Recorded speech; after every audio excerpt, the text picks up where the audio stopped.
కీర్తనలు 139వ కీర్తన 13, 14 మనం చదువుకొని మనం ముందుకు వెళ్దాం. నా అంతరింద్రియములను నీవే కలగజేసితివి, నా తల్లి గర్భమునందు నన్ను నిర్మించిన వాడవు నీవే. నీవు నన్ను కలగజేసిన విధం చూడగా భయమును ఆశ్చర్యమును నాకు పుట్టుచున్నవి. సో ఈరోజు ఈ వాక్యం ద్వారా మనం తెలుసుకోవాల్సిన విషయం ఏంటి అంటే, మనందరము కూడా చాలా కాంప్లెక్స్గా, చాలా ప్రత్యేకంగా ఏర్పరచబడిన వారం. మరి ఒక సాధారణమైన మనుషులే ఒక ఇన్వెన్షన్స్ చేస్తుంటే అవి ఎంతో ఉపయోగపడుతున్నాయే, మరి దేవుడు ఇంకెంత ఉన్నతమైన దేవుడు. ఆయన ఆకాశముని భూమిని కలగజేసినోడు నిన్ను నన్ను కలగజేస్తే ఇంకెంత ప్రత్యేకంగా ఆయన నీ పట్ల నా పట్ల ఉద్దేశం కలిగి ఉన్నాడో ఆలోచించండి. దేవుడు నిన్ను కలగజేశాడు. ఇక్కడ కీర్తనకారుడు అది గుర్తించి చెప్తా ఉన్నాడు, నా అంతరింద్రియములన్నిటినీ నీవే కలగజేసితివి, నీవు నన్ను కలగజేసిన విధం చూడగా నాకేం కలుగుతుంది? భయము ఆశ్చర్యము నాకు పుట్టుచున్నవి. అందును బట్టి నేను నీకు కృతజ్ఞతాస్తుతులు చెల్లించుచున్నాను. నీ కార్యములు ఏంటట? ఆశ్చర్యకరములు. ఆ సంగతి నాకు బాగుగా తెలిసి ఉన్నది. కొలస్సీయులకు రాసిన పత్రిక 1వ అధ్యాయము 16వ వచనాన్ని మనం చదువుకుందాం. ఏలయనగా ఆకాశమందున్నవియు భూమి అందున్నవియు అదృశ్యమైనవియు కానీ, చదవండి, దృశ్యమైనవి కానీ అదృశ్యమైనవి కానీ అవి సింహాసనములైనను ప్రభుత్వములైనను ప్రధానులైనను అధికారములైనను సర్వమును ఆయన యందు సృజింపబడెను. సర్వము ఆయన ద్వారా ఆయనను బట్టి సృజింపబడెను. సో కీర్తనకారుడు చెప్తున్నాడు, నా అంతరింద్రియాలని నువ్వే కలగజేసావని. నువ్వు కలగజేసిన విధం చూస్తే నాకు ఆశ్చర్యం కలుగుతుందని కీర్తనకారుడు చెప్పాడు. ఈ వాక్యం చూసేసరికి ఇది నీకు నాకు వర్తించినట్లుగా మాట్లాడుతున్న వాక్యం. కొలస్సీయులకు రాసిన పత్రిక 1:16లో ఆకాశమందున్నా కానీ భూమి అందున్నవన్నీ దృశ్యమయ్యేవి, కనబడనివి, కనబడేవి, నువ్వు ఏదైతే ఉన్నవనుకుంటున్నావో అవన్నీ కూడా ఎవరిని బట్టి, ఎవరి ద్వారా, ఎవరి కోసం నిర్ణయించబడిని, ఎవరి చేత సృజింపబడినాయి అంటే అది దేవుని బట్టి సృజింపబడ్డాయి. హల్లెలూయా. ఇప్పుడు చెప్పండి, మిమ్మల్ని కలగజేసిన వాడు ఎవరు? దేవుడే. ఆయనే మిమ్మల్ని పుట్టించాడు, ఆయనే మనల్ని అందరినీ ఏర్పరచుకున్నాడు, ఆయనే మనల్ని అందరినీ సృజించాడు అని వాక్యం స్పష్టంగా తెలియజేస్తూ ఉంది. మనం ముందుకెళ్ళి చూస్తే, ఇంకా కొద్దిగా ముందుకెళ్ళి చూస్తే, రోమీయులకు రాసిన పత్రిక 9వ అధ్యాయము 11 నుంచి మనం కనుక చదవగలిగితే ఆయన ఒక ప్రత్యేకమైన మాటలు అక్కడ మనకి కనబడుతూ ఉన్నాయి. ఇప్పుడు వరకు ఏం తెలుసుకున్నాం? దేవుడు మనల్ని చాలా విచిత్రంగా, ఆశ్చర్యకరంగా దేవుడు మనల్ని పుట్టించాడు. అయితే ఇక్కడ ఇంకా పర్టికులర్గా మాట్లాడుతున్నాడు. పుట్టించిన దేవుడు ఇంకొక విషయం గురించి మాట్లాడుతున్నాడు. చూడండి, పౌలు భక్తుడు రోమీయులకు రాస్తూ మాట్లాడుతున్న మాటలు అవి. 9వ అధ్యాయము 11, 12, 13 వచనాల్లో ఏర్పాటుని అనుసరించి దేవుని సంకల్పము క్రియల మూలంగా కాక పిలుచువాని మూలముగానే నిలకడగా ఉండు నిమిత్తము. 13వ వచనం మీరు చదివితే, యాకోబుని ప్రేమించి తిని ఏశావుని ద్వేషించి తిని. తల్లి గర్భంలో ఉండగానే వాడు ఇంకా పుట్టి పెరిగి మేలైనా కీడైనా చెయ్యకముందేనట దేవుడు ఒకరిని ప్రేమించిండట, ఒకరిని. అసలు మన వాక్యం ఏంటి? మనల్ని అందరినీ కలగజేసింది ఎవరు? అందరినీ కదా. పుట్టించినోడు ఆయనే, విచిత్రంగా కలగజేసింది ఆయనే, ప్రత్యేకంగా ఏర్పరిచింది ఆయనే. మరి ఒకరిని ఎందుకు ప్రేమించిండు, ఒకరిని ఎందుకు ద్వేషించిండు? అన్యాయం కాదా? ద్వేషించడం అన్యాయం కాదా? పోనీ వాడు మూర్ఖుడు, వాడు పెరిగి పెద్దోడయ్యి తప్పు పనులు చేశాడు, వాడి క్రియలు బాలేవు అని చెప్పి వాడిని ద్వేషించినా ఒక లెక్క ఉంటుంది. కానీ వాడు ఇంకా పుట్టక ముందే ఒకరిని ప్రేమించి ఒకరిని ద్వేషించడం ఏంటి? దేవుడు యొక్క ఏర్పాటు ఏంటి? మరి మళ్ళీ 9వ అధ్యాయం 11వ వచనం మీరు చూస్తే, ఏర్పాటుని అనుసరించిన దేవుని సంకల్పమట. ఇక్కడ దేవునికి ఒక ఏర్పాటు ఉందట. ఆయన సృష్టికర్తగా మనల్ని అందరినీ సృజించాడు. సృజించిన వ్యక్తుల్లో కొంతమందిని ఏర్పరచుకుంటాడట. హల్లెలూయా. మనల్ని పుట్టించడమే కాదు, పుట్టించిన వాళ్ళలో కొంతమందిని ఏర్పరచుకుంటాడు. ఎక్కడ ఏర్పరచుకుంటాడట? జగత్తు పునాది వేయబడక ముందే, తల్లి గర్భంలోనే కాదు, జగత్తుకి ఇంకా పునాది వేయబడక ముందే కొంతమందిని ఆయన ఏర్పరచుకుంటాడట, ప్రత్యేకించుకొని. రండి ఆ మాటలు కూడా చూద్దాం. రోమీయులకు రాసిన పత్రిక 8వ అధ్యాయము 29-30 గనక మనం చదివితే, తన కుమారుడు అంటే ఎవరు? యేసుక్రీస్తు ప్రభువారు అనేక సహోదరుల్లో జ్యేష్ఠుడగునట్లు. చూసారా? దేవుడు ఎవరిని ముందుగా ఎరిగాడో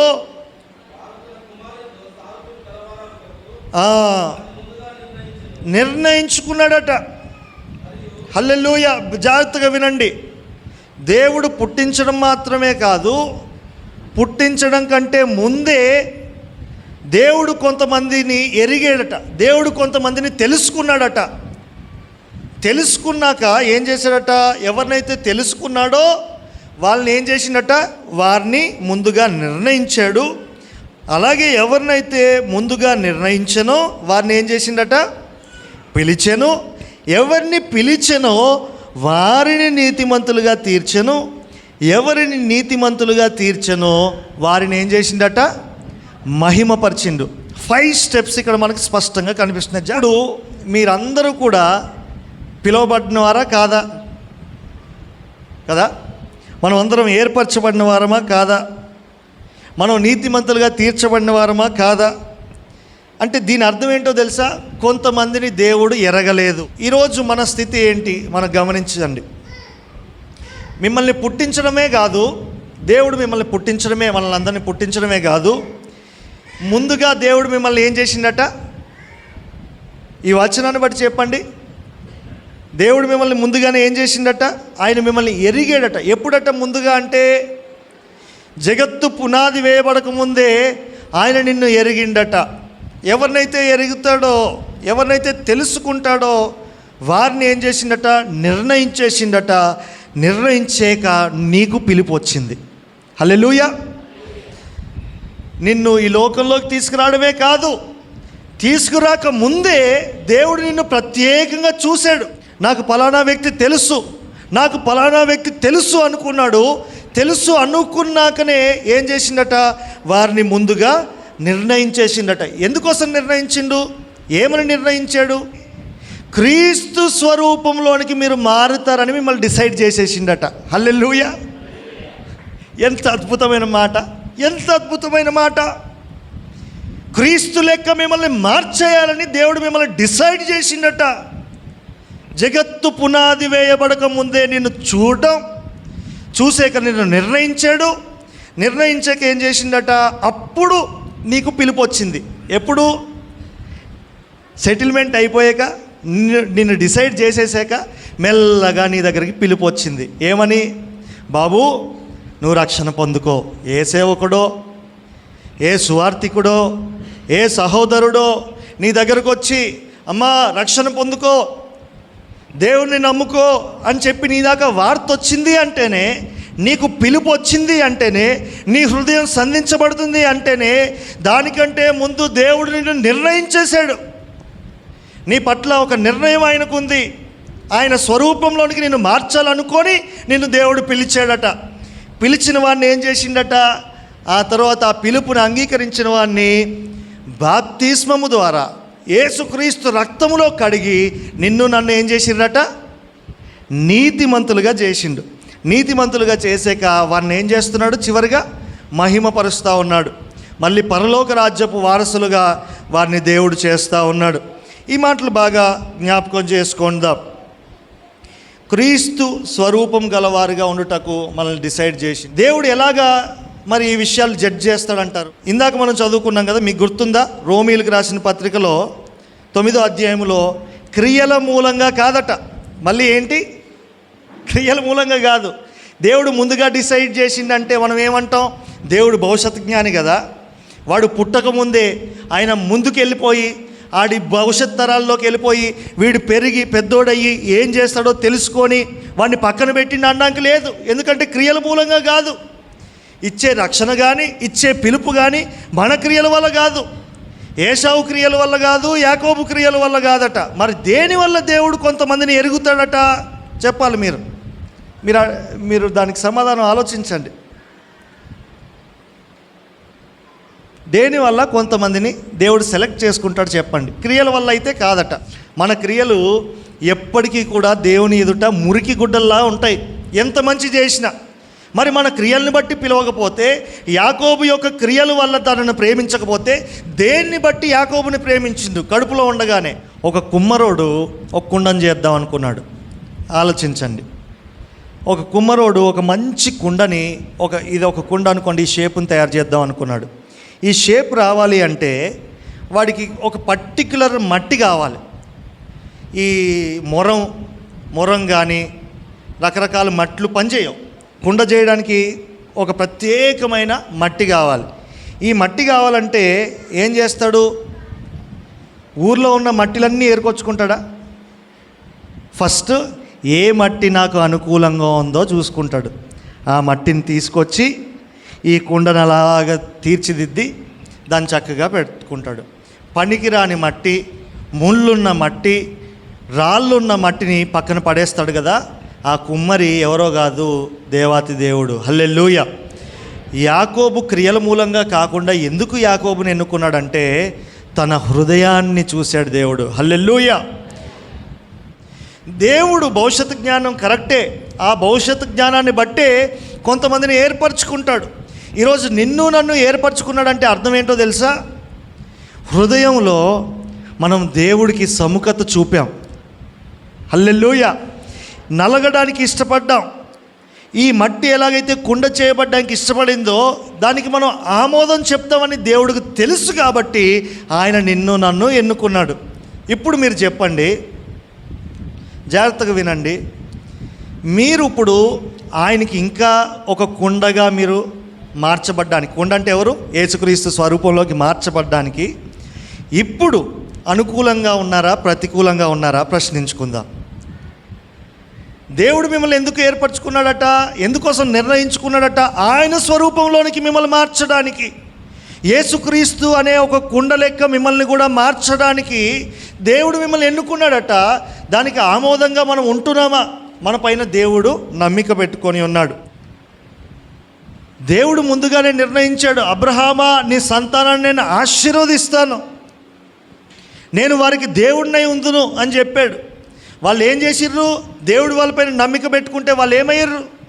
వాళ్ళు పూర్తిగా తప్పిపోయి లోకంలో కలిసిపోయిన విషయాన్ని మనకి ఈరోజు హేతువుగా లేరా? మనకి వాళ్ళు హేతువుగా లేరా? ఈరోజు దేవుడు మిమ్మల్ని నన్ను ఏర్పరచుకున్నాడు కదా, దేవుడు మిమ్మల్ని నన్ను సృజించాడు కదా, మన పట్ల ఆయన స్వరూపం తీసుకురావాలని డిసైడ్ అయిపోయింది కదా. మరి మనం కూడా తప్పిపోయే ప్రమాదం ఉంది అనేది ఈరోజు ఒక హెచ్చరికగా తీసుకుందాం. రండి బైబిల్లో ఆ మాటలు చదువుకుందాం. జాగ్రత్తగా వినండి. ఒక గొప్ప హెచ్చరిక ఈరోజు మనందరికీ. రోమీయులలో చెప్పబడుతున్నట్లుగా, దావీదు చెప్పినట్లుగా, నిన్ను దేవుడు విచిత్రముగా ప్రత్యేకంగా దేవుడు నిన్ను కలగజేశాడు. కలగజేయడమే కాదు, నిన్ను జగత్తు పునాది వేయబడక ముందే నిన్ను ఎరిగాడు. ఎరగడమే కాదు, నిన్ను నిర్ణయించాడు. ఆయన స్వరూపంలోనికి మార్చబడ్డాడు. నిర్ణయించడమే కాదు, నిర్ణయించాక పిలుపునిచ్చాడు. ఆ పిలుపుని బట్టి నిన్ను నీతిమంతులుగా తీర్చాడు. నీతిమంతులుగా తీర్చి నిన్ను దినదినం మహింపరుస్తూ ఉండే క్రమంలో కూడా నువ్వు తప్పిపోయే ప్రమాదం ఉంది. ఒక్కసారి యేసు ప్రభువుని నమ్ముకుంటే సరిపోదు. యేసు ప్రభువు నిన్ను ప్రేమిస్తున్నాడనేది వాస్తవం. ఆయన నిన్ను నిర్ణయించాడనేది వాస్తవం. నిన్ను క్రీస్తు శరీరంలోకి, స్వరూపంలోకి మారుస్తున్నాడు అనేది వాస్తవం. అయినప్పటికీ నువ్వు తప్పిపోయే ప్రమాదంలో ఉన్నావు అనేది ఇక్కడ స్పష్టంగా రుజువు మనకి అవుతూ ఉంది. మరలా ఆయన్ని బాహాటంగా సిలువ వేస్తూ ఉన్నారట. ఒకసారి వెలిగింపబడ్డారు, రుచి చూశారు, పరిశుద్ధాత్మలో పాలివారు అయినాక కూడా వాళ్ళు మళ్ళీ ఆయన సిలువ వేసే స్థాయికి వెళ్ళారంటే ఎంత ప్రమాదకరమైన స్థితి ఈరోజు మనం ఎదుర్కొంటున్నామో ఆలోచించండి. అందుకే ఫిలిప్పీలకు రాసిన పత్రిక 2వ అధ్యాయము 12వ వచనంలో ఇలా చెప్పబడింది.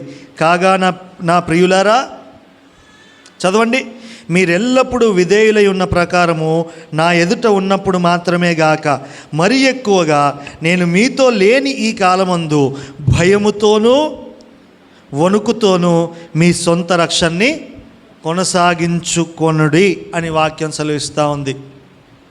కనుక మనం ఏమని ఈరోజు గుర్తెరుగుదామంటే, దేవుడు మనల్ని ఆయన స్వరూపంలోనికి మార్చడానికి నిర్ణయించాడు, ఏర్పరచుకున్నాడు, పిలుచుకున్నాడు, పరిశుద్ధపరిచాడు. అయితే మరలా తప్పిపోయే ప్రమాదంలో మనం ఉన్నాం. కనుక ప్రతిరోజు భయముతో వణుకుతో మన సొంత రక్షణని కొనసాగించుకునే బాధ్యత మన పైన ఉంది. ఎంతమంది ఈ బాధ్యతని నేను నిర్వహిస్తున్నాను, ప్రతిరోజు భయముతో నా సొంత రక్షణని ముందుకు తీసుకెళ్ళాలి అని అనుకుంటున్నాను, క్రీస్తు స్వరూపంలోకి నేను మార్చబడాలనే కోరిక కలిగి ఉన్నానని నిజంగా చేతులు ఎత్తగలిగిన వారు ఉన్నారా? ఎంతమంది అటువంటి భయంతో భక్తితో నేను జీవిస్తున్నానని చెప్పగలం? మరి మన రక్షణ ఎక్కడుంది? మన రక్షణ కోల్పోతున్నాం కదా. హెబ్రీలకు రాసిన పత్రికలో అంటాడు, అటువంటి వాడిని వెనుకకు తీసుకురావడం అసాధ్యం అని అంటాడు. అసాధ్యం. ఒకసారి వెలిగింపబడి వెనకాలకి జారిపోయి భ్రష్టుడైపోయినోన్ని ఎన్ని చేసినా వెనుకకు తీసుకురాలేం. ప్రతిరోజు మన రక్షణని కాపాడుకోవాలి, భయంతో వణుకుతో దాన్ని ముందుకు కొనసాగింపజేయాలి అనేది భక్తులు మనకు నేర్పిస్తున్న పాఠం. యూదా రాసిన పత్రిక, యూదా పత్రిక 1వ అధ్యాయము 24లో ఏమనుంది? తొట్రిల్లకుండా మిమ్మల్ని కాపాడుటకును తన మహిమ ఎదుట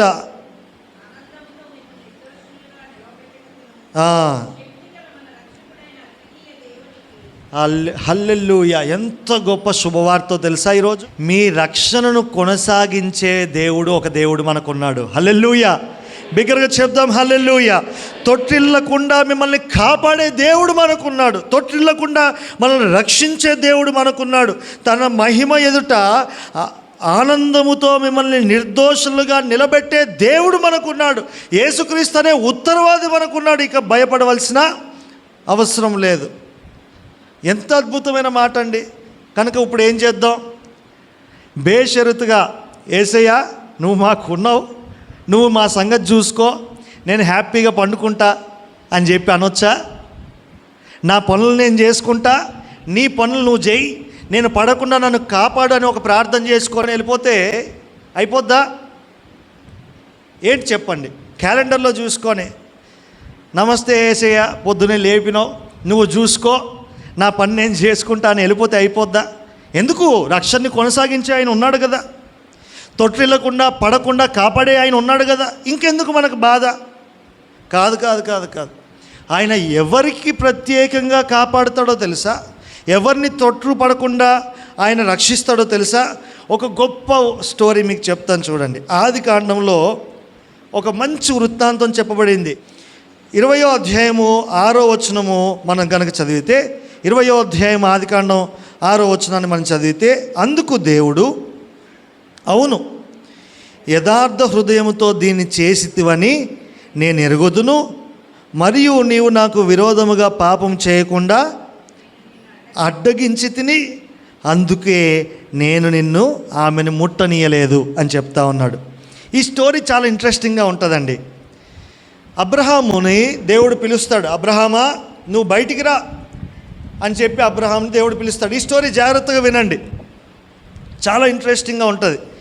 అబ్రహాంని దేవుడు బయటికి పిలుస్తాడు, బాబు నీ తల్లి తండ్రుల ఇంట్లోంచి బయటికి రా, నువ్వు సంచరించు, నువ్వు సంచరించిన ప్రదేశాలన్నీ నీకు ఇచ్చేస్తా, నువ్వు కానానులో ప్రవేశించి నువ్వు కాలినడక నడిచే ప్రదేశాలన్నీ నీ తరతరాలకు సొత్తుగా ఇస్తా అంటే, అబ్రహాం లెగిసి తన సొంత ఊరిని వదిలేసేసి ఆయన ప్రయాణం చేసి తిరుగుతూ గెరారు అనే ప్రదేశానికి వస్తాడు.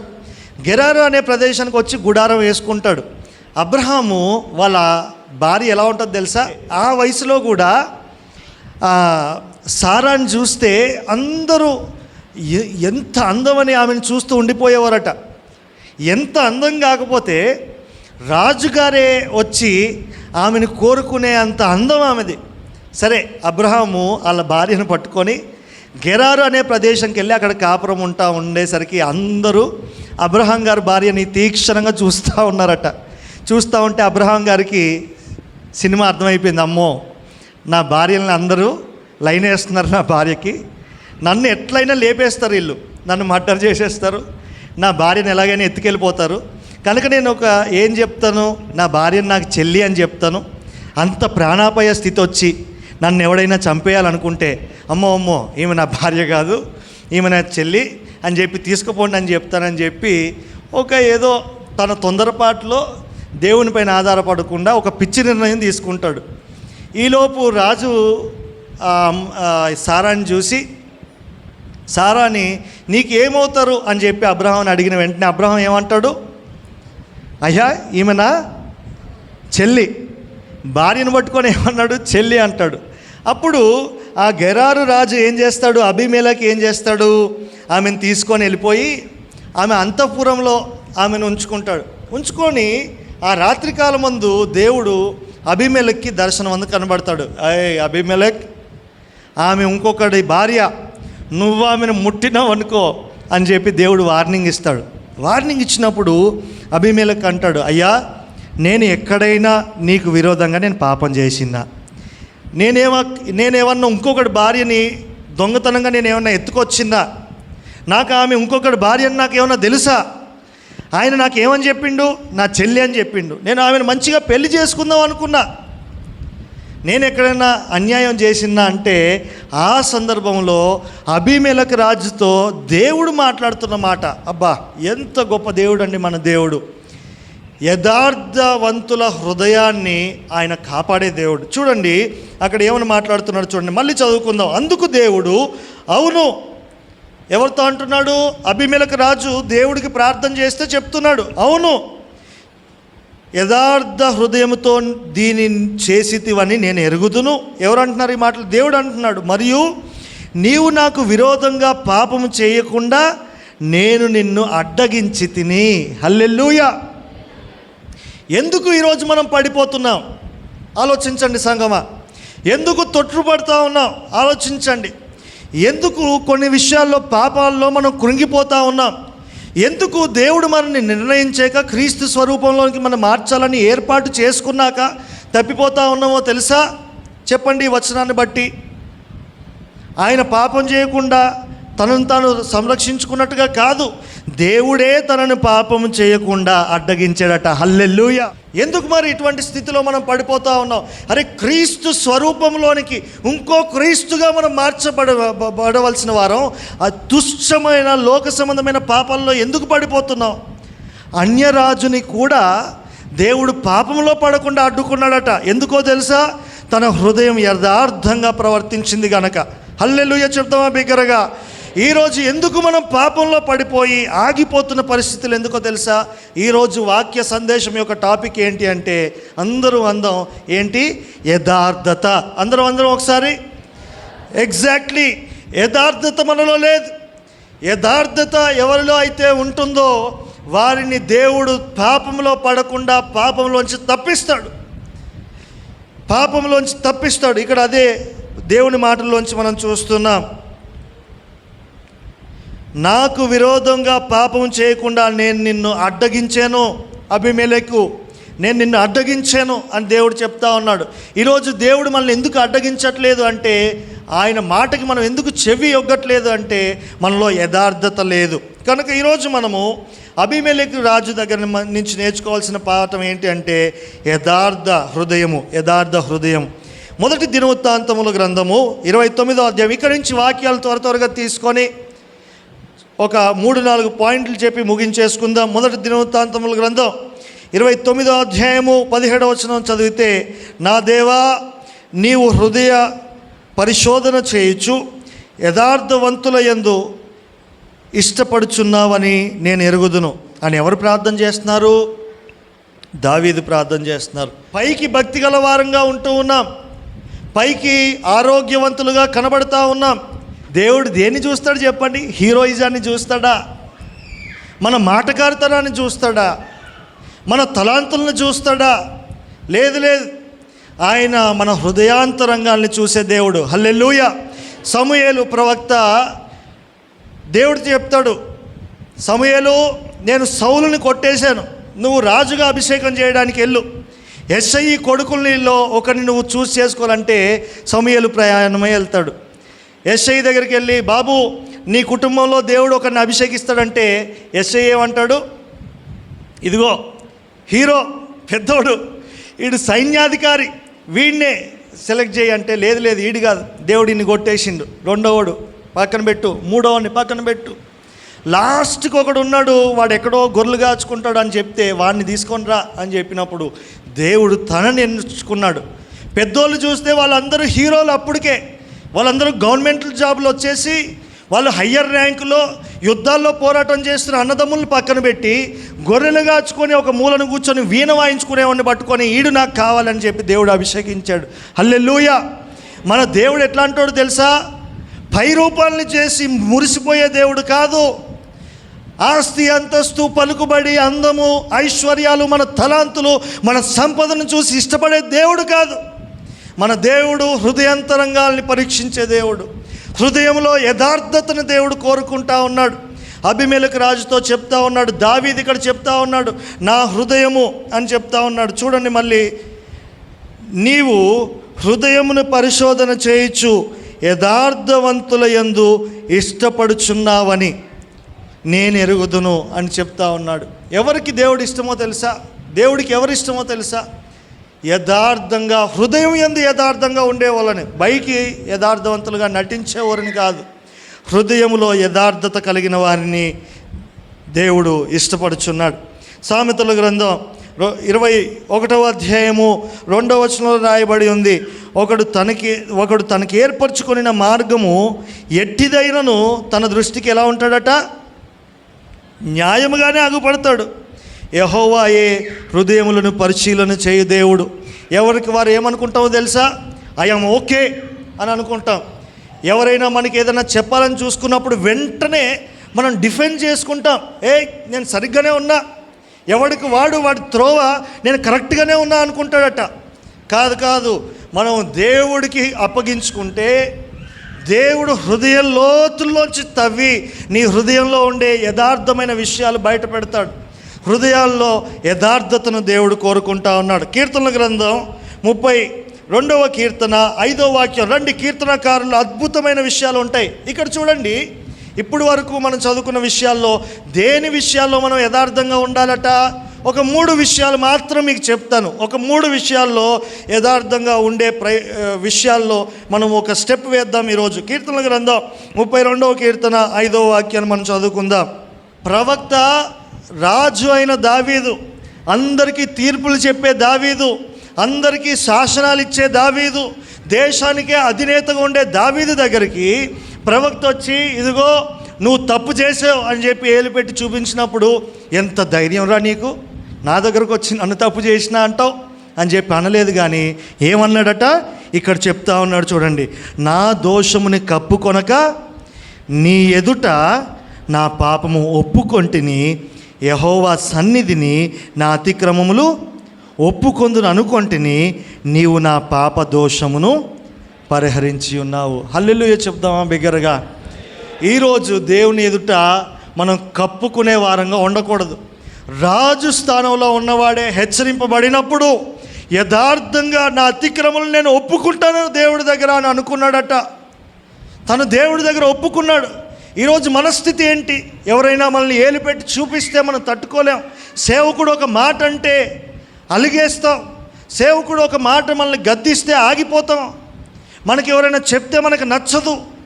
ఒక మాట అంటే 100 మాటలు మనం వెనకాల ఆడే తత్వాలు కలిగి ఉంటే మనం ఎలాగా సరిచేయబడతాం? హృదయంలో యథార్థత మనకి రావాలి. మన హృదయ లోతుల్లోకి వెళ్ళి స్వపరీక్ష మనం చేసుకుంటూ ఉండాలి. ఎంత పాపపు స్థితిలో మనం ఉన్నాము అనే దాని విషయంలో దేవుడి దగ్గర మనం ఒప్పుకోవాలి. కీర్తనల గ్రంథం 51:6లో కూడా మనం చదివితే, నీవు అంతరంగములో సత్యమును కోరుచున్నావు, ఆంతర్యమున నాకు జ్ఞానము తెలియజేయదు అని కీర్తనకారుడు చెప్తున్నాడు. అంతరంగములో సత్యం దేవునికి కావాలి.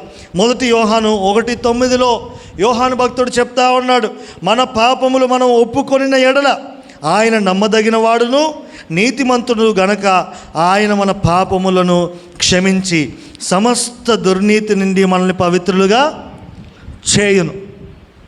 ఇంకా ఎవరైనా చెప్తారా మాలో పాపం లేదని? మనలో పాపం లేదని మనం చెప్పుకుంటే మనల్ని మనం అబద్ధికులు, దేవుణ్ణి అబద్ధికులుగా చేస్తూ ఉన్నాం, మనల్ని మనం మోసపుచ్చుకుంటా ఉన్నాం. దేవుని ఎదుట ఈరోజు దేవుడు నిన్ను ఏర్పరచుకున్నాడు, దేవుడు నిన్ను ముందుగా ఎరిగాడు, దేవుడు నిన్ను ముందుగా నిన్ను నిర్ణయించాడు, నిన్ను మహిమపరచాలని ఆలోచన కలిగి ఉన్నాడు. ఎందుకు తప్పిపోతున్నావు అంటే హృదయంలో యథార్థత లేదు. ఈరోజు మరలా దేవుని తట్టు తిరిగి యథార్థంగా మన స్థితిని దేవుడి దగ్గర కుమ్మరిద్దాం. అయ్యా, నీ స్వరూపంలో ఎదగవలసిన నేను ఈ లోక ప్రవాహంలో కొట్టుకుపోతాం. ఇది చాలాదా పాపము? మీకు తెలుసు, ఎన్నోసార్లు మనం మాట్లాడుకున్నాం పాపము ఒప్పుకోల విషయంలో. నేను డీటెయిల్గా వెళ్ళను కానీ ఓవరాల్గా చెప్పేస్తున్నాను చూడండి. పాపము ఒప్పుకోల విషయంలో మనము సహోదరులతో ఒకరి పాపాలు ఒకళ్ళు ఒప్పుకోవాలట, దేవుడితో ఒప్పుకోవాలి, సహోదరులతో మనం ఒప్పుకోవాలి. ఇది మీరు మనసులో పెట్టుకోనండి. ఆ తర్వాతట పాపాన్ని ఎవరైతే కప్పుకుంటారో దేవుడు ఏం చేస్తాడు? ఆల్రెడీ మిమ్మల్ని నిర్ణయించాడు కదా దేనికోసం? క్రీస్తు స్వరూపంలోనికి మార్చడానికి. అలా మార్చాక మనం పాపాలు కప్పుకుంటూ ఒప్పుకోకుండా ఉన్నాం అనుకోండి, ఏం చేస్తాడో తెలుసా? ఒకరోజు మన పాపాన్ని మనం కప్పుకుంటా ఉంటే ఒక ఇద్దరికి తెలియజేస్తాడు నీ పాపం గురించి, రహస్య పాపం గురించి. ఏం చేస్తాడంటే నీ చుట్టుపక్కల ఉండే నువ్వు ఒప్పుకోలేదంటే ఇతరుల ద్వారా తెలియజేస్తాడు. ఒక ఇద్దరు ముగ్గురికి వాళ్ళకి తెలుస్తుంది. తెలిసాక వాళ్ళు నీ దగ్గరకు వచ్చి మాట్లాడతారు, పాపం జరిగింది సరి చేసుకో అని. జరిగాక మనం ఏం చేస్తాం? ఇంకా హృదయం నొచ్చుకుంటుంది. నొచ్చుకొని నేను పాపం చేయలేదు, ఏం చేయలేదు అని చెప్పి ఇంకా దాచుకునే ప్రయత్నం చేస్తే తర్వాత సంఘానికి తెలిసేలాగా దేవుడు చేస్తాడు. సంఘానికి తెలిసినా కూడా పాపం ఇంకా కప్పుకునే ప్రయత్నం చేసామనుకోండి, ఒప్పుకోకుండా, దేవుడు ఎట్లా డీల్ చేస్తాడో తెలుసా? ప్రపంచం మొత్తానికి తెలిసేలాగా పాపాన్ని ఆయనే బహిర్గతం చేస్తాడు. బైబిల్ పద్ధతి ఇది.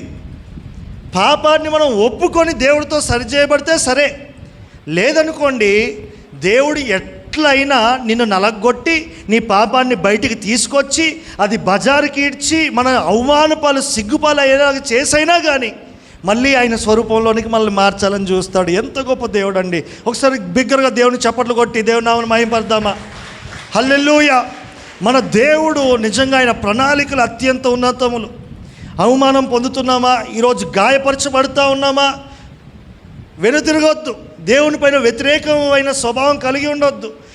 దేవుని దగ్గరికి పరిగెడదాం, ఆయన కాళ్ళు పట్టుకుందాం. మళ్ళీ ఏం పోతుంది మనకి? ఏం పోతుంది?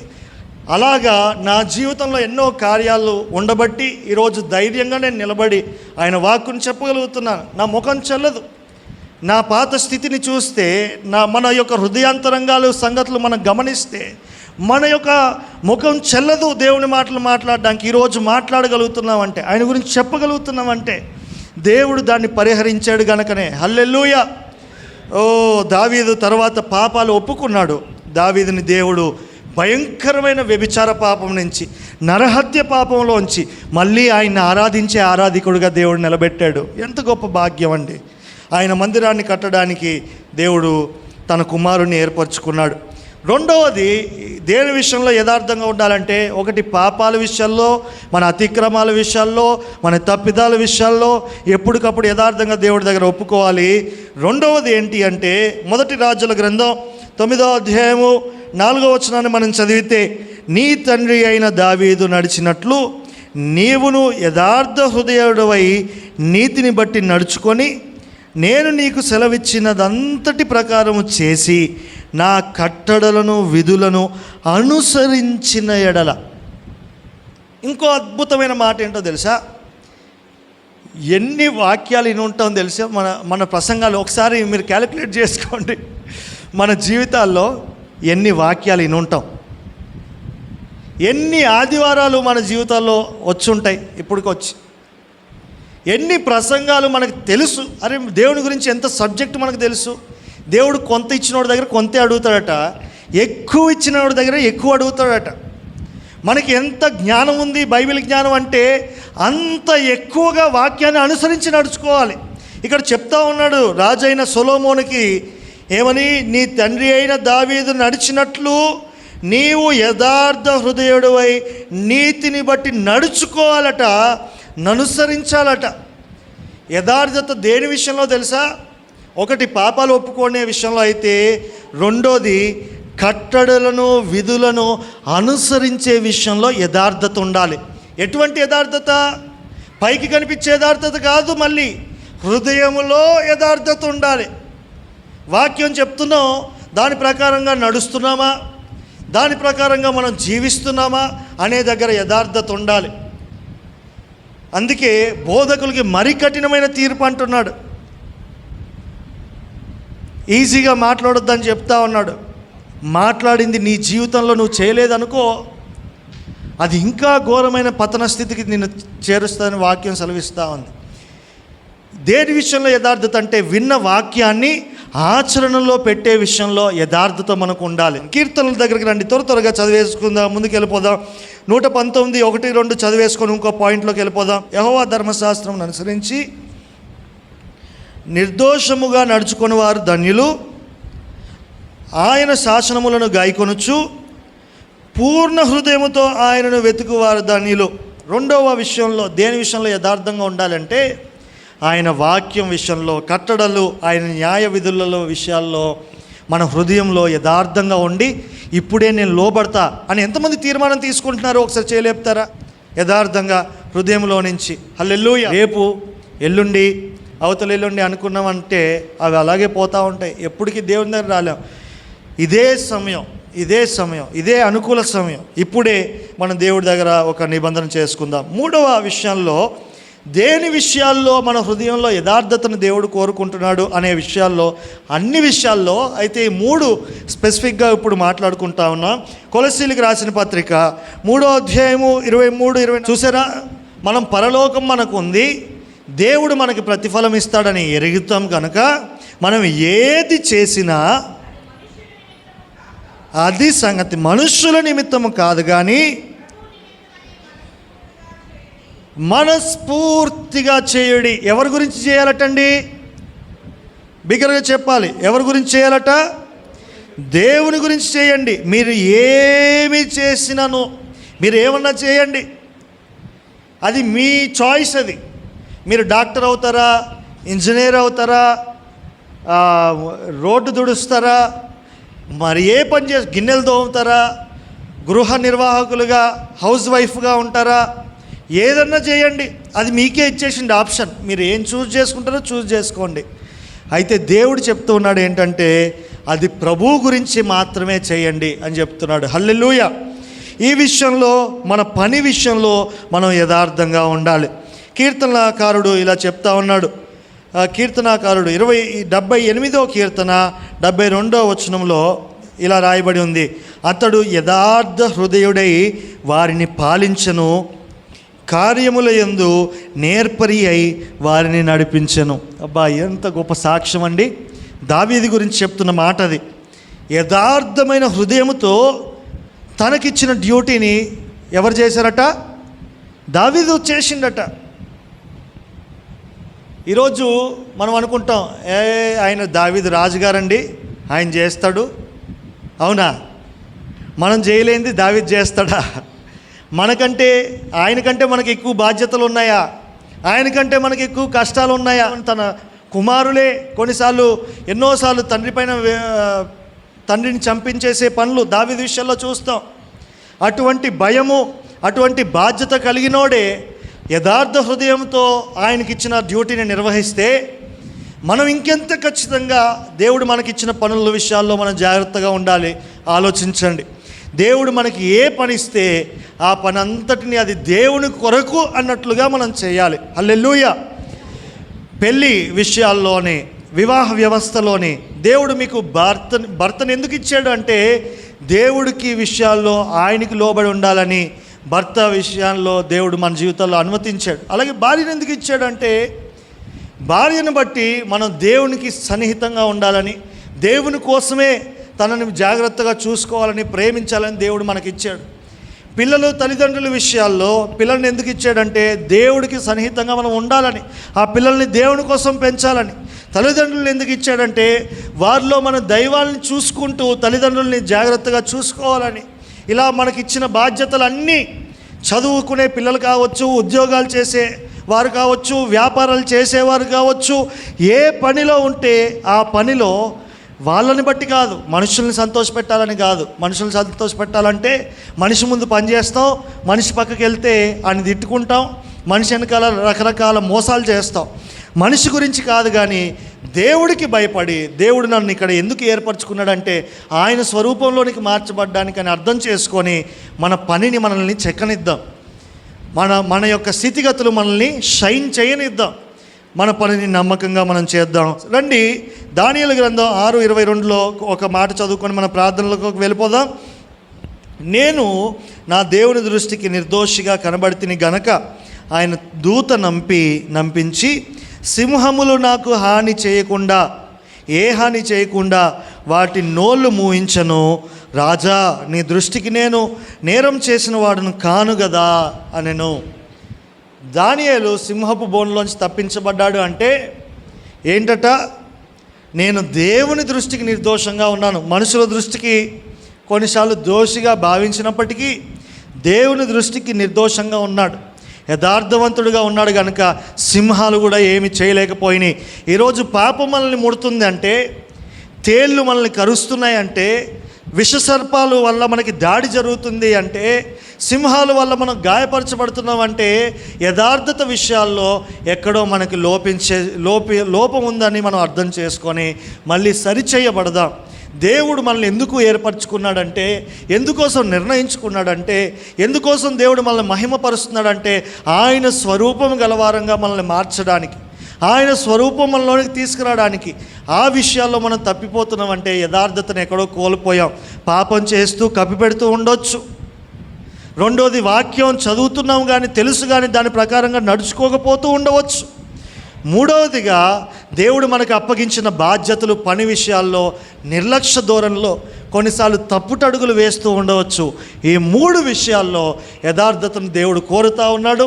ఈ వారమంతట్లో ఈ యథార్థతను మీ కళ్ళ ముందు ఉంచుకుందాం, ప్రార్థన చేసుకుందాం. మీ బైబిల్స్ మీ చేతిలో పట్టుకొని ఒకసారి లేచి నిలబడి మనం దావీదు గారితో పాటు, కీర్తనకారులతో పాటు వారు చేసిన ప్రార్థనలు మనం చేద్దాం.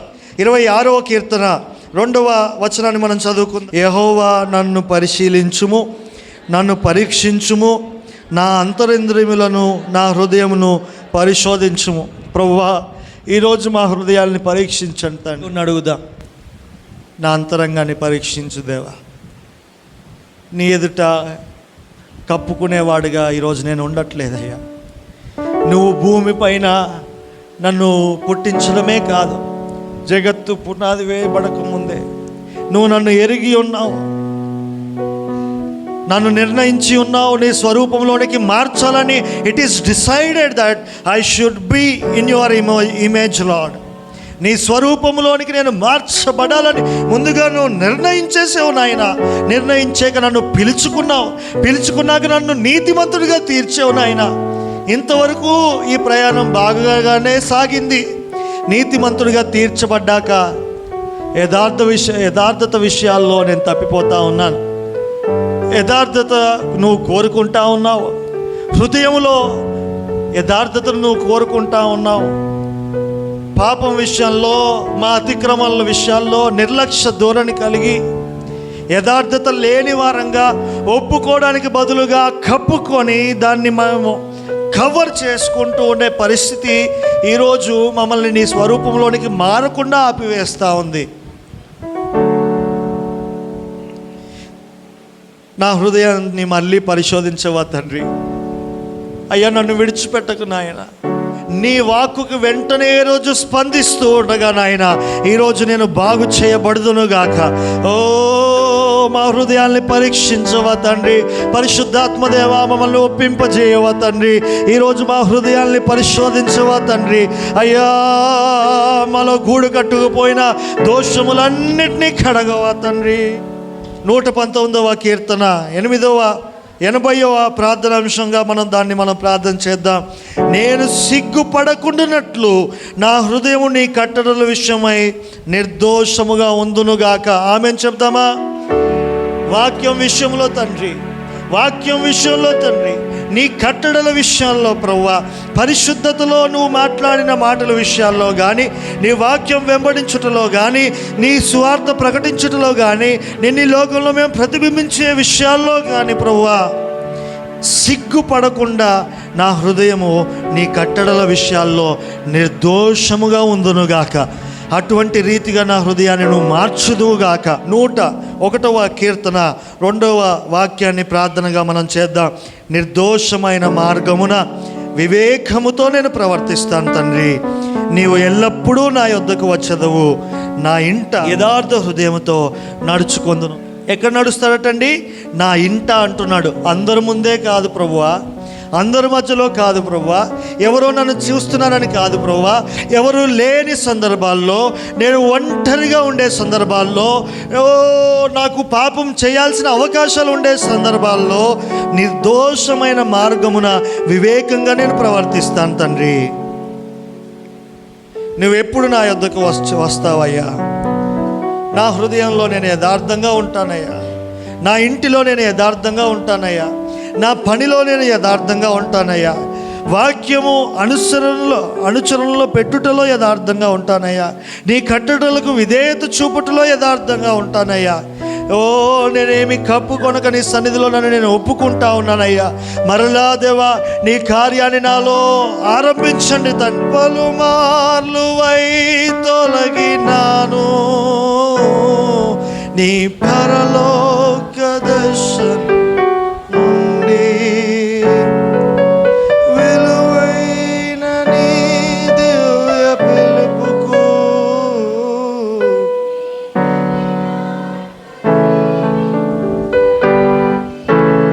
అయినా నీ ప్రేమతో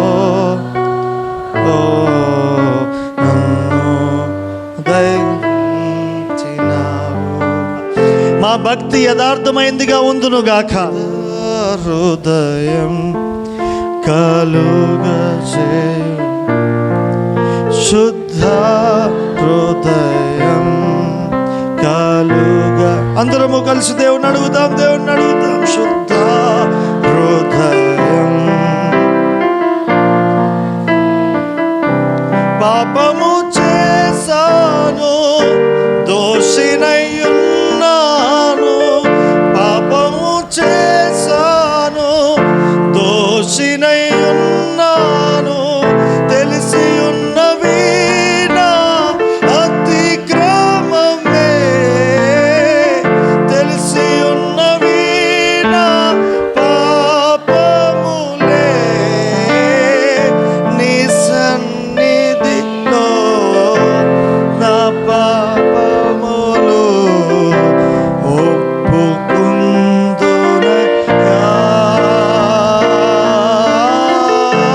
నీ మన చేతులు ప్రభు వైపు చూపించి, అయ్యా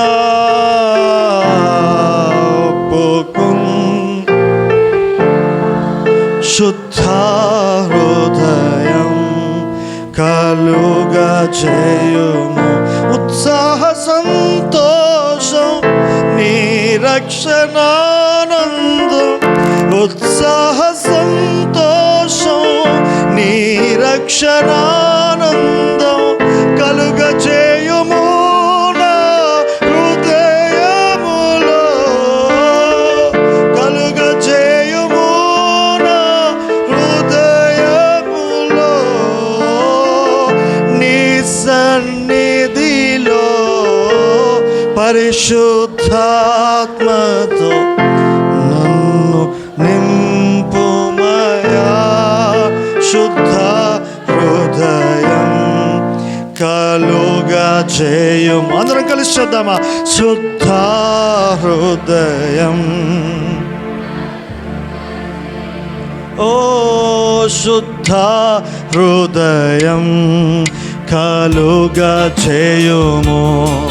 శుద్ధ హృదయం కలుగచేయుము. నాలో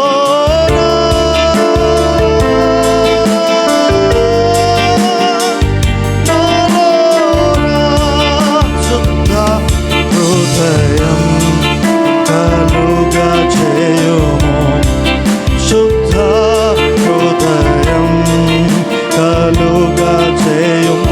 ఒక్కసారిగా నాలో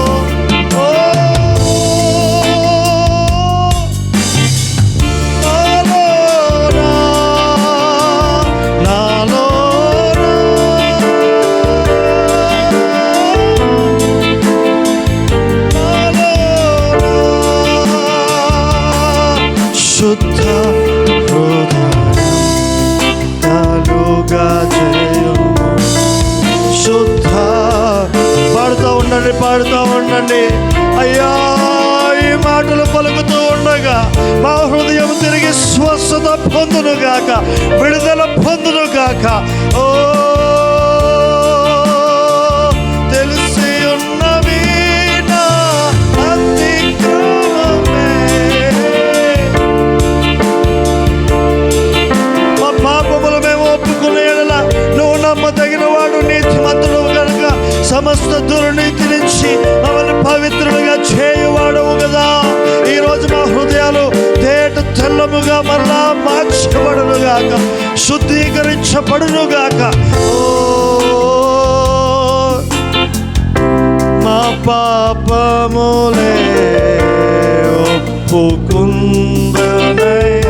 శుద్ధ హృదయం కలుగా చేయుము.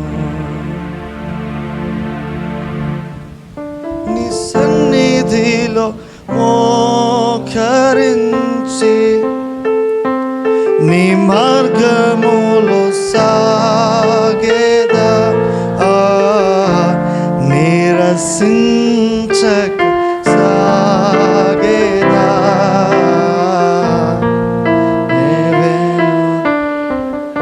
మళ్ళీ నీ సన్నిధిలో మోకరించి నీ మార్గములో సాగేదా, నిరసించక సాగేదా. నేవేనో తిరుగా. ఎంత చక్కని మాటలండి ఇవందరూ కలిపి పలికిన ఈ మాటలు దేవుడు మన మనసులో స్థిరపరచునుగాక, నెరవేర్చునుగాక.